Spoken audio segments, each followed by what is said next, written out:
Welcome to Inside the Firm, a podcast dedicated to small business owners and hosted by entrepreneurs, Alex Gore and Lance Cayko. Each week, they take you on their journey of how to start, run, and grow a business by bringing you inside their architecture and real estate development firm. Get a behind-the-scenes tour of how these business leaders manage their clients and foster company culture while creating new and innovative projects. And now your hosts, Alex Gore and Lance Cayko. How's it going, Lance Cayko? I don't want to be angry today. I want to be a happy guy because the sun is shining. It's 70 degrees in Colorado. Chickens are laying eggs. Stuff is growing. So I think you may be angry the same reason I was angry yesterday? Possibly. Okay. We still got to talk about that. So the development, I won't even go into it. There's just issues right now with the development. And literally, I was so upset last night that I know, man, I'm not going to go to sleep for like 2-3 hours. So you had a beer. I almost did. I almost had a beer, honestly. And then I thought, I need to just take this, I was sitting on the couch watching Family Guy, and my wife is like, you are zoning out. I'm like, I'm trying to meditate. I'm just trying to meditate. Yep. And it worked out. Went to bed. Everything was great. Atlas even got up at 5 to say goodbye. And, nice. And he kept sitting up until I left, because when I leave, he gets my spot in the bed. Nice. So he knows. That's a warm spot. My wife's like, I think he's waiting for you to leave. I was like, Daka. That's what he says. Yeah. So first I want to start out reaching out to your heroes, Lance. Oh, yes. So tell us that story. So this last week, if you listen to last week's episode, I was talking about boasting about reading Jordan Peterson's new book. It's called 12 Rules for Life. It's so good. It's phenomenal. So good. I'm only like 4 chapters in. It's phenomenal. I couldn't shut up about it for about a week, and I'm still talking about it. Yeah. So much so that I thought it was so good that we bought everybody in the firm a copy of the book. They could pick digital or hard copy, and then after I finished it, then I put my own social media post, and I said, hey, anybody who wants a book to read. I recommend this for anybody. It doesn't matter who you are, where you're at in life. You could benefit from reading this book. And so then right after that, I emailed Jordan Peterson, and I thanked him from the bottom of my heart and told him that we bought copies for everybody in our firm. And let me tell everyone, he's an extremely busy man right now. He's number 1 or number 2. He's the number 1 New York Times bestseller in the world. In the world right now. Letters up the wazoo. I mean, he probably gets thousands of contacts a day. I'm not kidding you. Yep. So what happened? And he's on the likes of like Joe Rogan, Thaddeus Russell. The very prominent podcasters, right? Yep. He's so busy that he actually got nixed, or he had to cancel being on one of my favorite podcasts for my friend Mark Clare, and it was totally bummed. So with the Lions of Liberty, couldn't be on that podcast. Anyway, so what happened was, his wife takes the emails. So I emailed him in the morning, and then I was later on that night. I was laying in bed. I checked my email one last time, and it popped up, and it said Tammy Peterson, and then I read the email to myself, and it was like a 1-line email, and it said, I just passed your message on to Dr. Peterson, and he said, I wish you had more. Thanks. Thank you, and I wish you had more employees. Yeah, and it was hilarious. I laughed when I saw that. So what's the lesson here, Al? Well, here's a couple other ones. I've reached out to Seth Godin. He wrote Purple Cow, big time author, just like Jordan and all that. He because of my book, The Creativity Code. He reached back. He said that he liked the concept and all that, but he was super busy, right? Paul Goldberg, who I met at the Architecture Awards. And everybody should know who that is. He is the critic for the New York Times, the architecture critic for the New York Times. And he's written some awesome books. And he responded to me. I'll read the email. Hi, Alex. My apologies for not responding sooner. I was very impressed with the section of your book you sent and would be happy to talk further. My schedule is wildly overcommitted, so I'm not sure whether I can do an introduction, but would like to consider it. Will depend on timing, among other things, best. So then I think I emailed him once again, and this was like a couple years ago. I literally could get back in contact with him and maybe be like, oh yeah, I have an opening. I forgot I wanted to do that. I forgot I wanted to write an intro opening for your book. Hilarious. Alex Gore. So Devin Tilley, we reached out, got on his podcast. Yep. What we're saying is that don't be afraid to reach out. Reach out with Nick. Now he's reading every week. Yep. Seriously. Did we reach out to him? Absolutely. I got in touch with him. Yeah. How did you even know of Nick? Nick, for some reason, his social media presence is very good. At least I think so. His anyway, designs are good too. His designs are really good, and he's hilarious. Yeah. Good thing he's so short and he can't hear this because the waves go above his head. Or else his head would get too big. So I've started following him on Instagram and then on Facebook too, and he just posted so many things where I was like, wow, this guy puts himself out there. Yeah. And I think he maybe liked or commented or something about our podcast, and then I got in touch with them and asked him if you'd do worst and best advice, and now here we are, best friends. Same thing. Best Mark friends. LePage, best friends with Nick, best friends with Mark, doing stuff that we're going to reveal to everyone. The first time we ever got on we're on Mark's podcast and started interacting with Mark and the Entre Architect community was, I think, Mark's 100th episode. He'll have to correct me if I'm wrong. Something like that, where he said, "Send in your 1 minute story." Remember that? Oh yeah. So we recorded it on the way back from teaching. Yep. In the car, and told him about our I think our elevator speech about who we are and whatever as small firm architects. Yep. And then from there we just kept in contact and So if you are not driving, I would say email 2 to 3 people right now that you've wanted to get into contact with. And then here's another thing: don't be sad if they don't reply.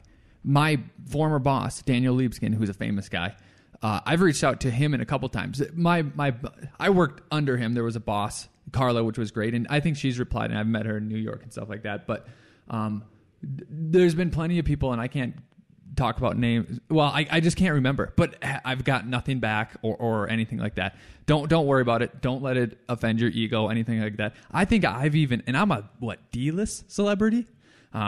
I've even forgot I think to you're reply. D-list. Yeah, I think you're D-list. So if you go to North Dakota State and you give money, then you're C-list. Wow, at least to them in that small little pocket. So yeah, at least try it. If you're in the car, pull over. Way off. I got another tangential story. So I'm going to give a shout out to Angelo Marasco. And Angelo is a listener to our podcast, and he and I'm pretty sure it's his wife. They own Cadence Studio out of they're out of Loveland, or sorry, they're out of Denver. So he got in touch with us and was looking for a bookkeeper recommendation. So we said, hey, why don't we'll recommend our bookkeeper for you. They got in touch with me yesterday and said, Penny has been helping us since last fall and has been Shout great. out Penny. Penny's amazing. Yep. Front Range Bookkeeping. And if we really appreciate you sharing her with us. On another topic, we got an inquiry for a project up in Loveland that is just too far away from us, and it sounds like she would like to get started very soon. Boom. Boom. How awesome was that? If we wouldn't have started this silly little podcast, I don't think we would have that connection and everything. So just, we cannot, I don't know how many times we have to say this, just put yourself out there in a positive way. If you got a good message to say, make some art, do something. I have another shout out. Go ahead. Joshua Stewart from JDS Design Studios. So he's on our Inside the Firm Facebook page. I'm going to read his whole quote because it's very, it's good information. So he says, Lance and Alex, you should have said Alex and Lance. How dare you?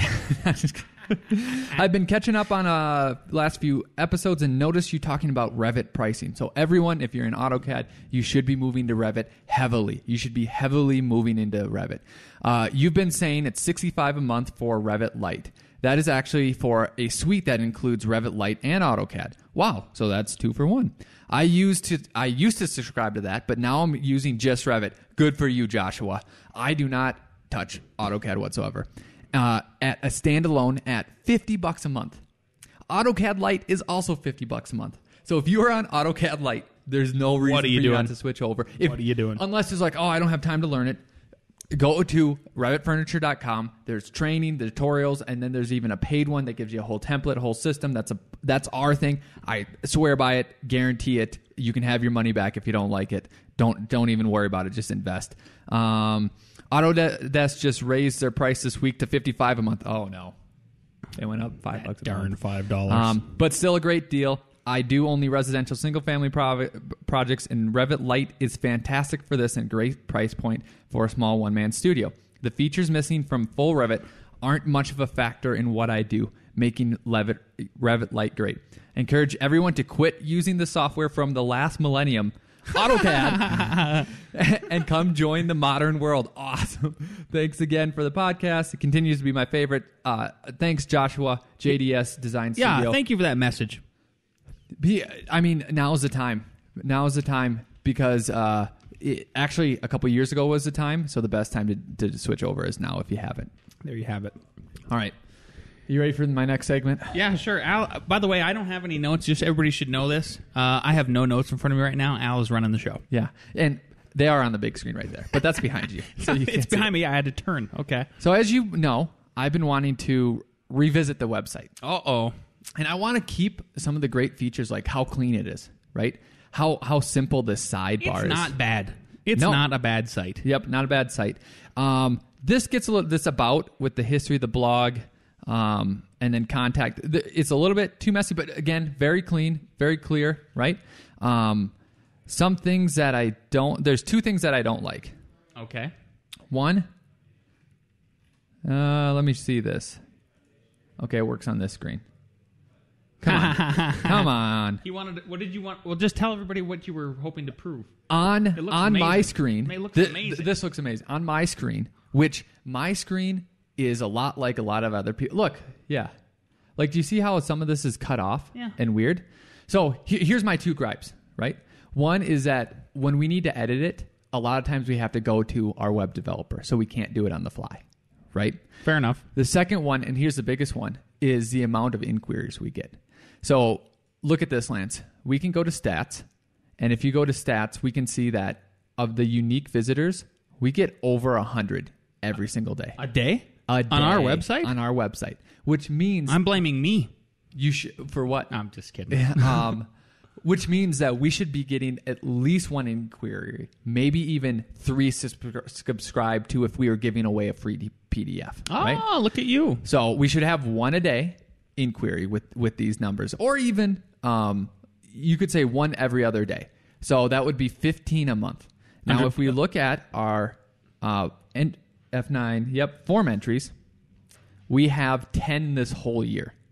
Okay. That is not good. And then a lot of them are like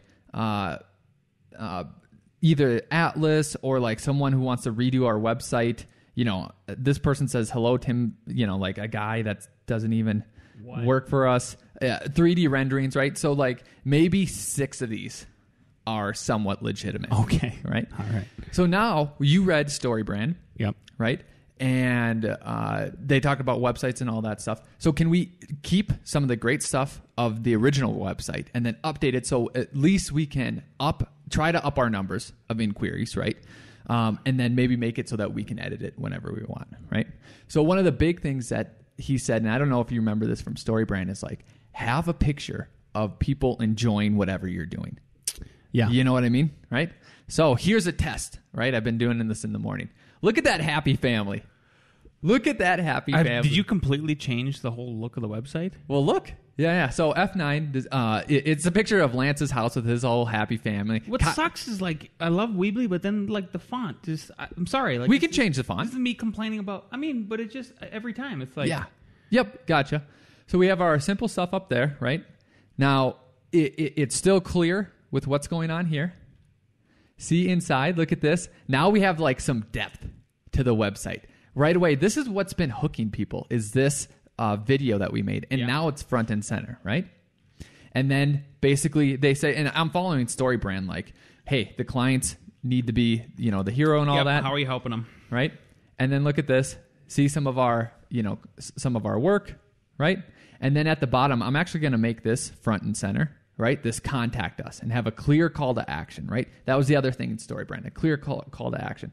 The other thing I want to implement is that after about 15 seconds or whatever, you know how they have those... You know what would be nice then? If we could maintain the old one and then we test month versus month. I think that's what I want to see is, okay, fine, do your thing, Al. Yeah. Let's test it. Well, month I don't over know. month. We can keep the old one, but we have to replace this. And let's say this is 3 months. We've had 3 months, you know, like in this one. Now the next 3 months, this one, and then did we get more than 10 inquiries? Exactly. Did that's those? what I'm saying. Yeah. Exactly. So then, for work,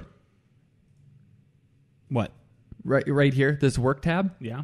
Right. I want to. What's great about this is I think I might do it another way so that they pop up, but we can organize it right so that we can put them in. I have them in small, medium, and then large. And then look, I found these great graphics. Remember, we don't even have these. They're so good. What I don't like about this though is it like, even though it does. What's nice about the existing website right now is that it's very clean. Okay, and then all of a sudden get cleaner. It's like we're going dirty again with just like overwhelming content, and I feel like that's what we went away from in going to a clean version. Well, this is only somewhat clean, right? Because if you look at our actually this about is basically going to be the same thing on this one in the company. It's going to be the same thing, right? So that one's fine. This go inside F9. This one's okay. The contact us. This is where like we're using those things, which this is pretty dirty. But let me keep going because I think you're right. Like let's keep going on the clean version, right? So the work we can clean up, right? And what's cool is that now we can put a description and like specs, and they pop up, and pop down. So then it's funny. Solutions. So Nixiers. Obviously, you know him. Just sent out an email. You guys should all subscribe to his email. Go to the webinar that he has. Go to Inside the Firm, and we'll have a link to it, right? Because he gave out great advice, and you know this too, right? Is he was talking about sending out your portfolio and how to rephrase your portfolio. So because when I send someone, it's subtle psychology, a portfolio. They're sitting there and judging me. He goes, if you reframe it as solutions, right? Then like people are getting like, oh, I understand this is for a different project and it's problem solutions. Just like big architecture, they set up the problem first and then give the solution because your mindset's already in it. So what I was going to do is, okay, here's a web page about like literally what differentiates us, right? Our fast communication, right? Our clear 3D drawings. This has to be built out, right? Yeah. And then our deep understanding of building because basically we design, build, and everyone builds and stuff like that. And then you could have drop downs. And what I loved about, I've been looking at a bunch of different websites and the ones that I like. There was this excavator that had tabs for, his different services. And then he went into the process of those different services in a very clear format. And I was immediately just like looking through that. I was like, oh, I'm just convinced. I'm convinced that you're going to do this mountain one. Just great. Sure. So then people can go to solutions, and then we can really tell a story about our 3D floor plans, communication, stuff like that. And then those the keywords and everything come back, but it's still very clear and concise and all that. And then the company information, which would basically be the about. If it can be if the end product can be a hybrid between the website previous to the one we have now. And some new ideas, and what we have now in terms of cleanliness, fine, go for it. But I think that's where it's got to be. It can't be closer to the dirty. Yep. And the one before too, it didn't have this feature, and one of the reasons why we wanted to go with the custom and the specialized is that it didn't have the ability to do these sections. You know what I mean? Where you can clearly delineate between full body sections. But now it does all of a sudden? Now it does. Oh, okay. So now maybe we finally caught up. It caught up to what we wanted. Okay, great. Then if that's the case, cool. Yep. Yeah, I can't wait to watch you put it together, and then I'll proofread it.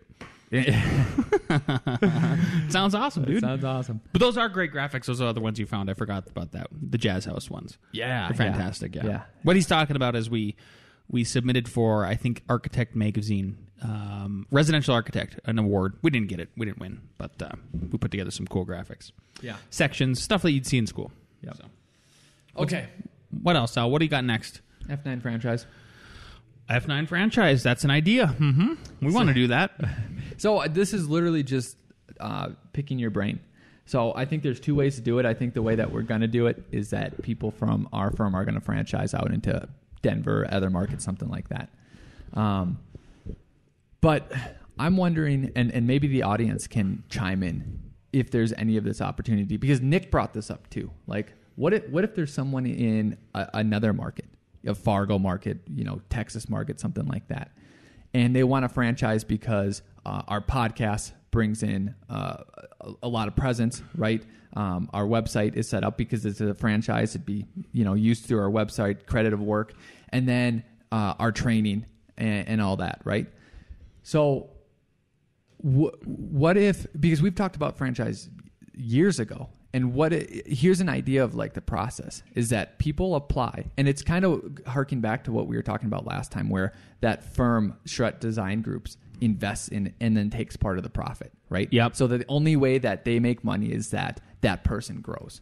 So let's say someone wants to, apply, they'd have to apply portfolio, experience, work, all that stuff. They'd have to come here, go through our training, set up all this stuff. And literally it would still be set up to, hey, if it's not a good fit after that point, like no one has to do this.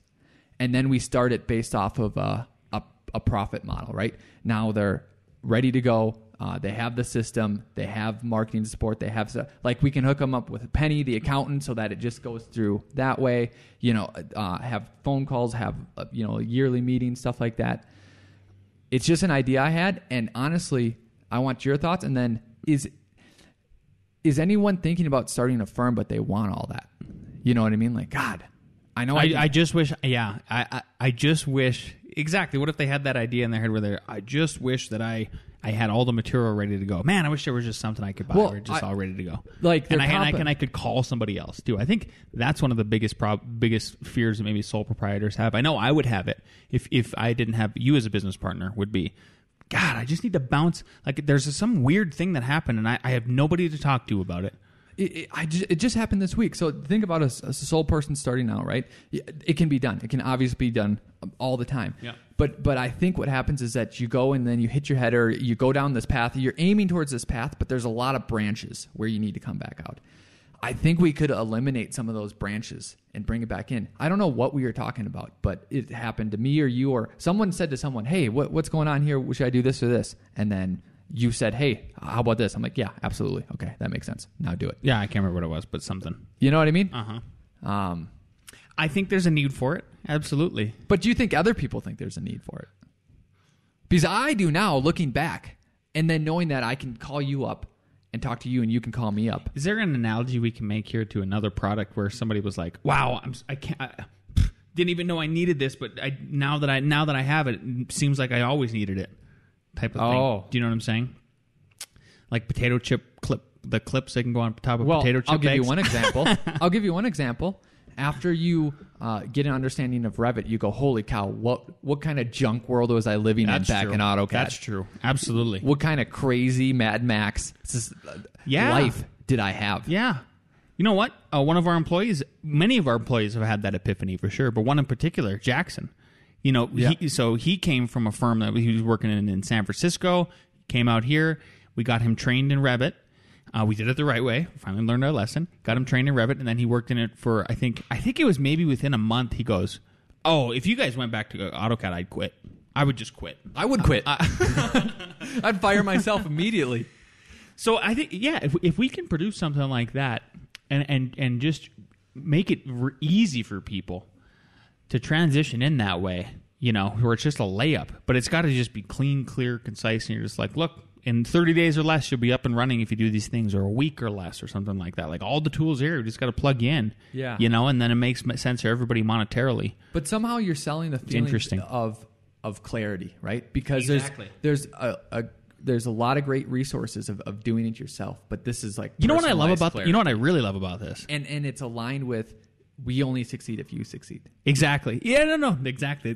Where I was going with this. What I really love this is business coaching in action. And because we're actually firm owners actually doing it. One of my pet peeves, I don't know if I've said this before on here, is when we get these solicitations from business coaches on LinkedIn, and every time my first thing back to them is, thanks for contacting me, but if just curious, can you point to another architecture firm where your services provided relied on their revenue? So like, if you increase their revenue, then do you get paid after that? Like, otherwise, yes. I'm just throwing my money at money. Like, you're literally telling a business person, somebody who's in business, you're coming at them and saying that I need to hire somebody else who maybe has never even started a business. They just, I don't know, they took courses or something. Yep. Or they made one successful business. Yep.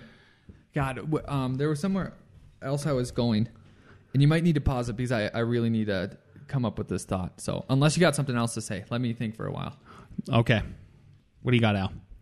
So the other thing too, and you can't muddy the message when we are trying to gain literally a partner. Like I wasn't going to say, oh, we're trying to sell someone. But literally what we're trying to do is gain another business partner, right? And have them succeed. Is that another thing that's hard is that these ebbs and flows of architecture. Oh, man. Right? Just the construction industry.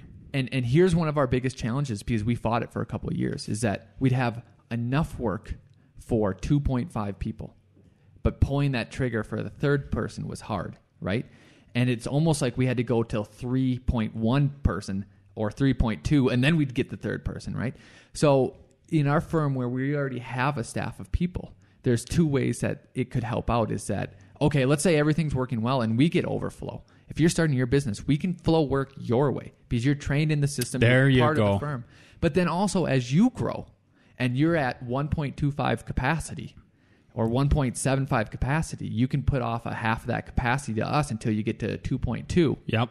And then you can hire a guy, take back, because that was one of the hardest. Remember that? Because we even hired person then. The multiplication, just getting the multiplication to start is the most difficult thing there is. And I think is even just with you and I. And then if we just get that third person, it would free us up. Then we can do X, Y, and Z. And then we can get another one and we can free them up and et cetera, et cetera. And then for the individual, I think it's getting that next person. And then again, training that person correctly. And then if they're if they're that busy where they need another person, they might need I need to get work done. You send them to F9, they get trained. Wonderful. They come back. Holy cow. F9 Galaxy headquarters. Galactic. If we can get them, if we can get it built. Yeah. So if any of this sounds appealing, email us akg@f9productions.com. There's no structure to it right now, but I want to know if there's any interest in that kind of strategy whatsoever. Yeah. What would you even call that? You wouldn't call that business coaching. Just I think business franchise. Business. Franchising. I know, but business partnering. That's what it's called. It's like we're not a business coach. We're a business partner. Boom. Tagline. Tag it, and bag it. Yeah. Yeah. Write that down. What? We're not a business. We're not coach. a business coach. We're a business partner. Okay. And that is taglines are my thing. So next, I have Nick Reeds. I have our best friend. Oh, fantastic. Hello, best friends. I hope you had a great week this week. A reading. Foundational clients. When I look back at the startup of our firm, I can see that we nurtured 4 main clients. A constant stream of referrals has flowed from these 4 clients.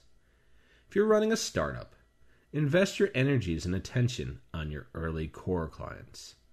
They will be your greatest champions and fuel for growth. Spread the word. If you consistently stretch yourself to deliver ever better work for them, your clients will spread the word by telling their friends and associates. These endorsements are better than any marketing effort you do to win over a new client. Art Gensler, and I could not agree more. Alan Lance.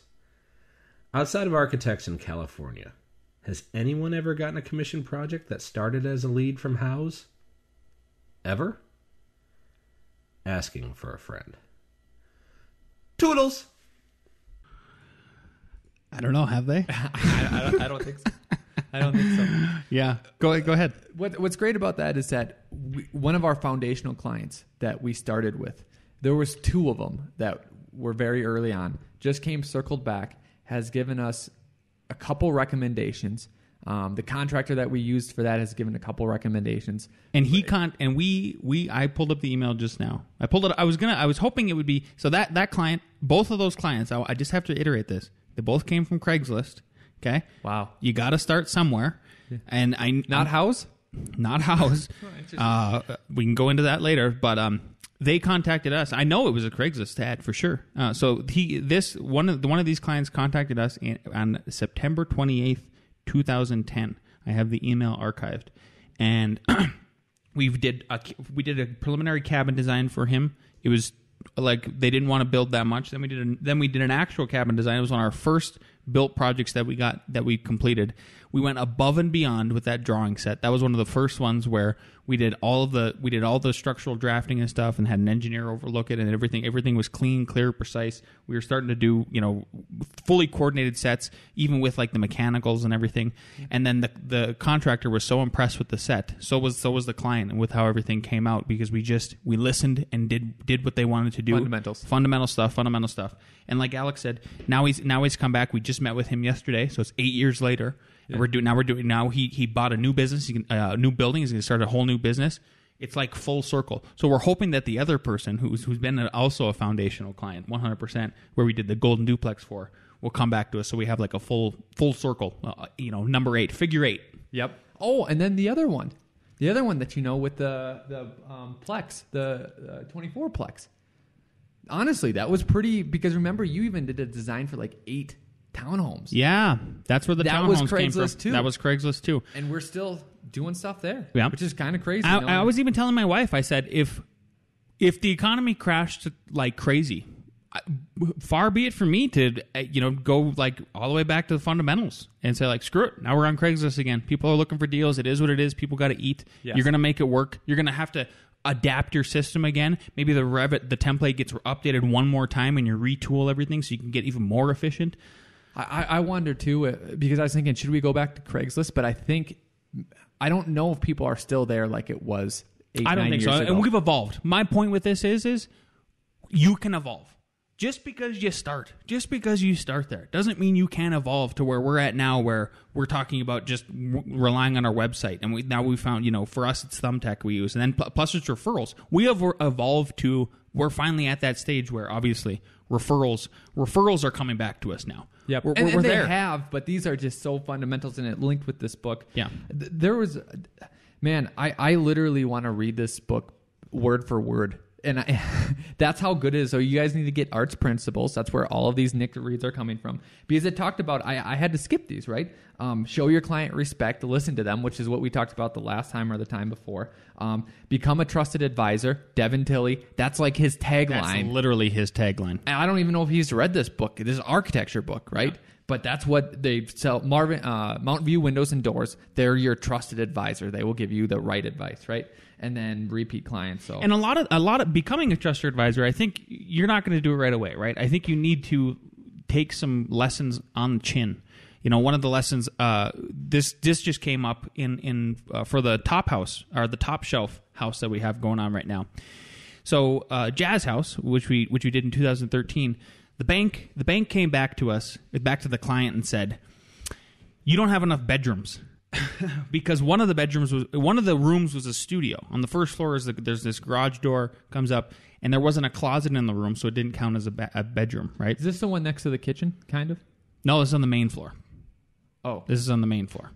So top shelf has more than one floor. Hold on, Jazz House. Oh, Jazz House studio has 2. Oh, that house has. I remember that. So the bank says, "Hey, we're not going to finance you guys because there's not enough bedrooms. Because if this, if something happens and you get divorced and you got to sell the house, well, we got to be able to sell the house or whatever, or you go bankrupt, or you default on the loan." The lesson learned there was instead of upping the material values or doubling down and having to put more money down, the lesson learned from there was put the damn closet in. After CO, if you got to get rid of it, you got to get rid of it. That's your deal. That's your prerogative. But what you do is you do construct the closet. So top shelf client calls me earlier this week and go, same problem. Exact same problem. I go, you just put in the closet and you do what you do later. That's up to you. It's your prerogative. Yep. And he goes, because I'm calling you, Lance, as my trust, as my architect who I trust. Yep. And I need your advice here. What would you do? And I just flat out told him. But we had to take one on the chin. We had to cross this weird area. Yep. And if you plan for that closet, and even if they take it away, they know that, let's say they're going to sell it, they can build it back in if they want to. Another thing, so have you heard of a blue ocean strategy? Have not. Okay, anyways, I won't go into it, but it's basically making a larger market for yourself. So here was an example of a law firm in Kazakhstan, right? Who they're all fighting on the same things. Really? Lower cost. Yeah, I'm not kidding. Lower cost, And then they'd have a whole bunch of specialties. So we do this, they do absolutely everything. So they said, oh no, we're only going to be a law firm for investment banking and then like something else, like 2 main things. And what we're going to do is in our law firm, we're going to bring in economists and stuff like that. So when the people from London, the United States come in, we can say, we're your like they can have the economic outlook for you. They can do it. We're a law firm that's being also your trusted advisor that way too. So I don't know how that pertains to us whatsoever, but since we're talking about business and not everyone's an architect, it's about being a trusted advisor and helping your client out. Yeah. Can't stress it enough. Can't stress it enough. Guess what's next? What is next, Al? ARE Jeopardy. So we will bring in the boys, and here we go.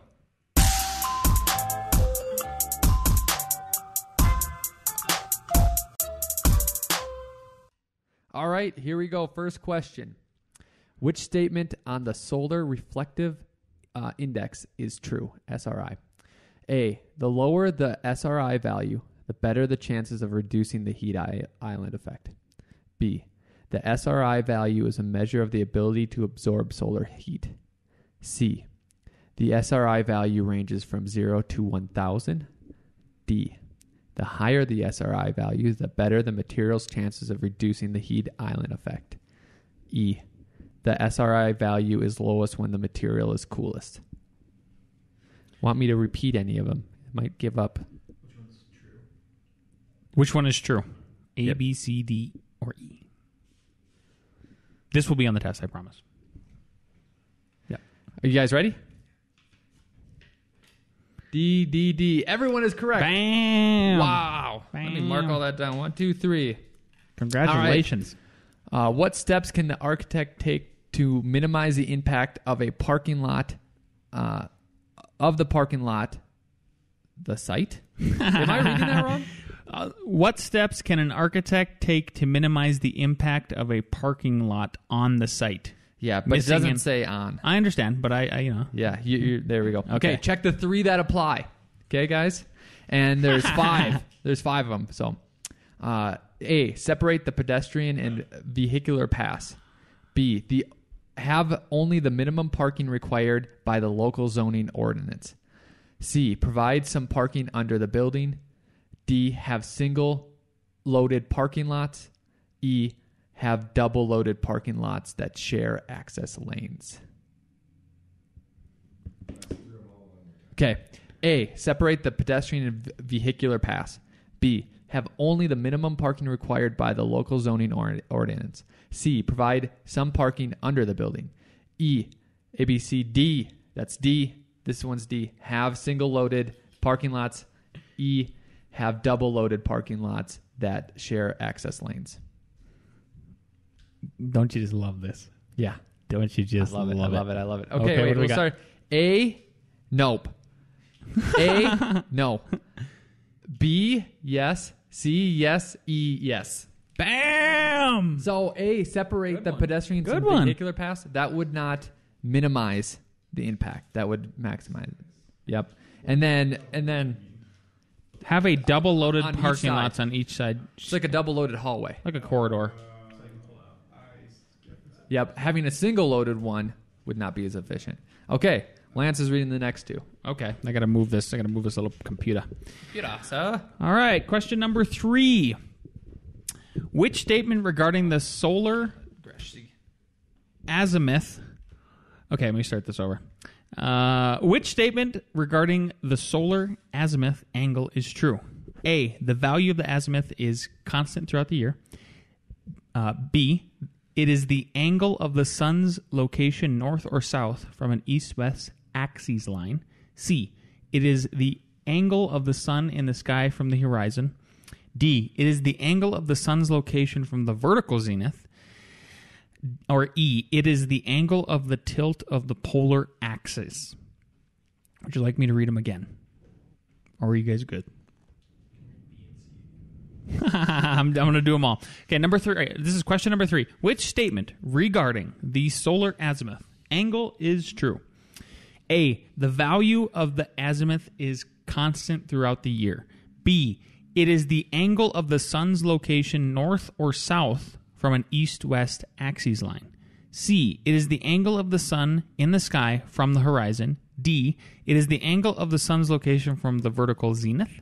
E, it is the angle of the tilt of the polar axes. C. Incorrect. It is B. It is the angle of the sun's location north or south from an east axis line. East-west. I think those ones are hard when you know, it's like reference this from that. Yep. It gets kind of confusing. Yep. So, someone's in the lead? Gresh. Great. Good. Okay. So, Last question. Jason and Mark have to get this right, so we go to a tiebreaker. Awesome. Please do. Question number 4. In a building site located in a cold climate, it is usually advisable to locate the main entrance facing which direction? A, north. B, northeast. C, west.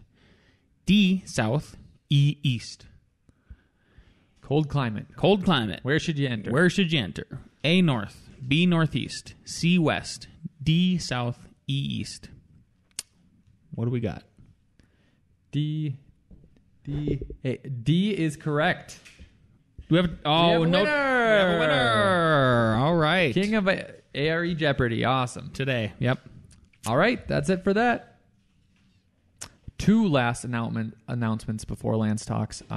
One, do you know who's on the Entree Architect podcast this week? Wow, I'm embarrassed to say I don't. Eric Reinholds. Oh, by cool! 35. I cannot wait to listen to that, so check that out if you haven't. And then also, if you're interested in marketing, in growing your firm, check out arcmarketing.org/inside podcast. Go there, get the structure, get the framework. It's Enoch letting you know how to actually grow from proven tactics, from training lots of people. So you might as well go and take a look. Again, that's arcmarketing.org/inside podcast. And that is free, right, Al? Free. Doesn't cost you anything. Yeah, it doesn't cost you a thing. Check it out. Check it out. You could be at work. You could put it on your headphones. Yeah. Cool. Just want to say thanks again for listening to the podcast. If you like the podcast, if you love the podcast, please, if you're a student, if you're a professional, if you're just our friend, share your favorite episode this week. Doesn't matter which one it is. Share it with someone you care about, someone you think could benefit from the message. And keep your enemies closer, so send it to them also. Yeah, there you go. But please, that's the only way I think we truly grow this thing is if you guys recommend it to somebody else, especially if you're a student. Share it with the whole studio. Say, hey, I can't quit listening to these guys. They're fantastic. Alex is hilarious. Lance is hilarious. We make jokes. All this good stuff. And then follow us on the Twitter. Follow us on the Facebook. Please join Inside the Firm podcast secret Facebook group so we can super secret. No one knows about it. Nobody knows about it until now, right? Now there's about 40 members there right now, but we'd love to have you in there. You can ask us all kinds of cool questions. We're happy to have a dialogue with you. So thanks for listening. We'll see you next week.